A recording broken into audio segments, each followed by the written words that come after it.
जंगल ढेरी राख की ऊपरी ऊपरी हरियाए, ते भी होते मानवी करते रंग रलियाए।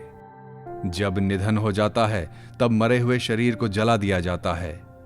बस मृत शरीर के स्थान पर राख की ढेरी रह जाती है, जिस पर समय के साथ हरी घास उग जाती है। वे भी तो कभी मनुष्य ही थे, जो हास परिहास और रंग विलास में डूबे रहते थे। आज उनके मृत शरीर की राख पर घास उगाई है। जीवन के इस मर्म को जानो।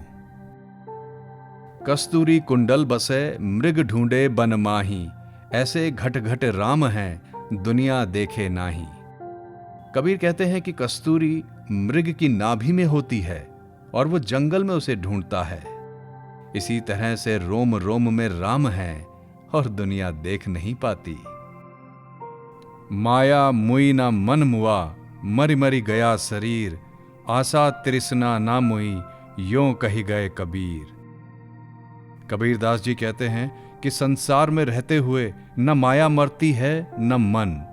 शरीर न जाने कितनी बार मर चुका, पर मनुष्य की आशा और तृष्णा कभी नहीं मरती। कबीर ऐसा कई बार कह चुके हैं। कबीर सो धन सचे जो आगे को होए, शीस चढ़ाए पोटली ले जात न देखो कोय। कबीर कहते हैं कि उस धन को इकट्ठा करो जो भविष्य में काम आए।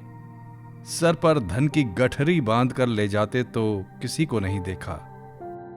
काया कमंडल भर लिया उजल निर्मल नीर, पीवत तृषा न भाजई तिरषावंत कबीर। जिज्ञासु भक्तों ने अपना शरीर रूपी कमंडल इष्ट प्रेम रूपी जल से भर लिया, जो जल पवित्र है और निर्मल है। कबीर कहते हैं कि वे पी पी कर छक गए हैं, लेकिन प्यास है कि बुझने का नाम नहीं ले रही।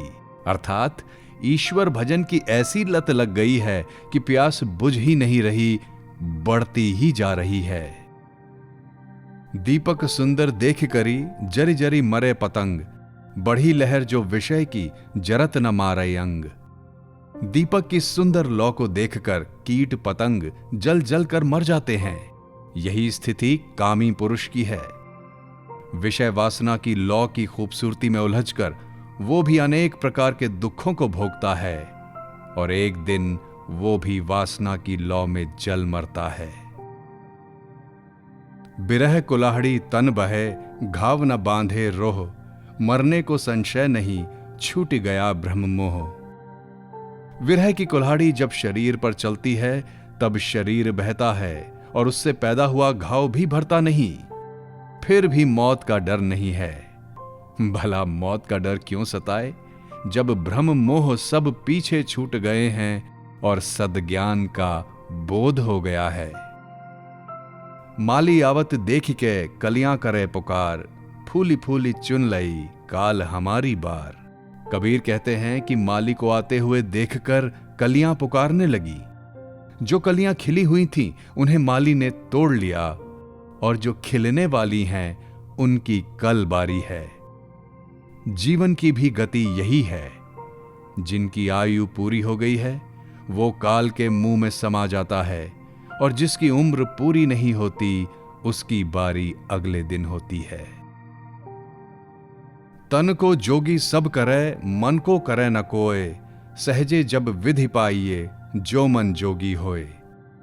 अनेक प्रकार से शरीर को सजाकर कोई भी योगी बन सकता है, लेकिन मन की चंचलता को अपनी मुट्ठी में कर कोई भी योगी नहीं बनता। मन पर संयम पाकर अगर कोई योगी बन जाए तो रूप बदलने की जरूरत नहीं है, उसे सारी सिद्धियां आसानी से ही मिल जाएंगी। बिरछा कबहू न फल भकै, नदी न अचवे नीर, परमारथ के कारणे साधु धरा शरीर। पेड़ कभी भी अपना फल नहीं खाते और न नदी कभी अपना पानी पीती है। ये दोनों ही सदा दूसरों की सेवा करते हैं। ठीक वैसे ही जैसे परमार्थ के लिए साधु ने शरीर धारण किया हुआ है।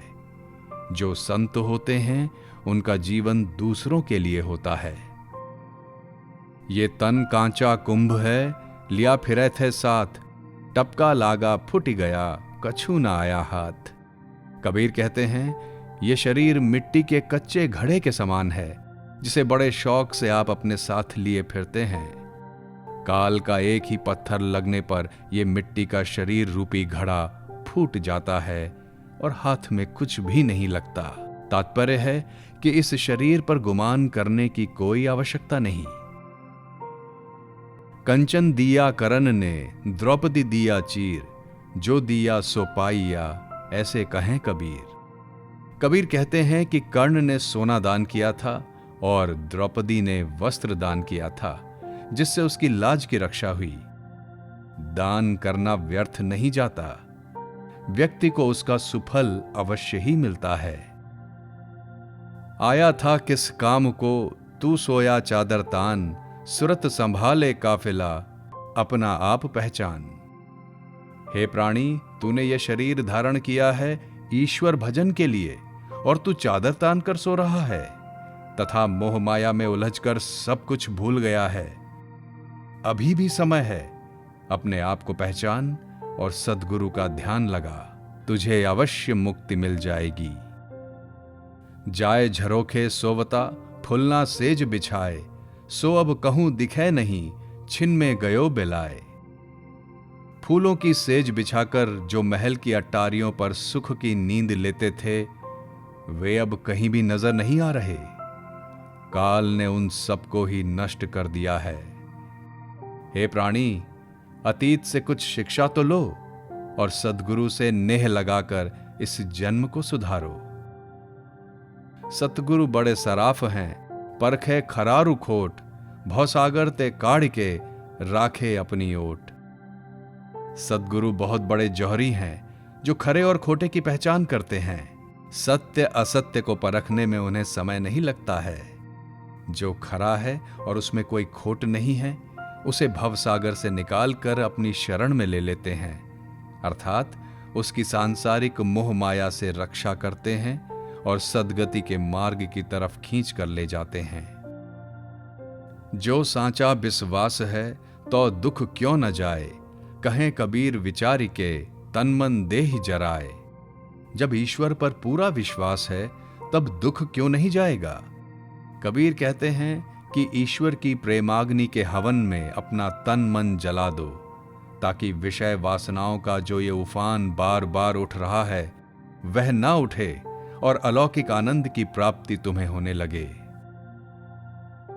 विरह तेज तन में तपय, अंग सबय अकुलाए, घट सूना जिव पीव में, मौत ढूंढी फिर जाए। विरह की अग्नि विरहिणी के सारे बदन को तपा रही है और सभी अंगों में आकुलता व्याप्त है। उसका जीव यानी प्राण प्रभु पिया की याद में खोया है, जिससे हृदय खाली पड़ गया है। उस वियोगिनी को प्रभु में इस तरह से मग्न देखकर उसकी तलाश करते हुए मौत भी वापस लौट गई। कहने का भाव यह है कि ईश्वर की साधना में भक्तिन इस कदर लीन है कि मृत्यु भी उसके प्राण लेने से घबरा रही है। खरी कसौटी राम की काचा टिकै न कोय, राम कसौटी जे सहे जीवत मृतक होय।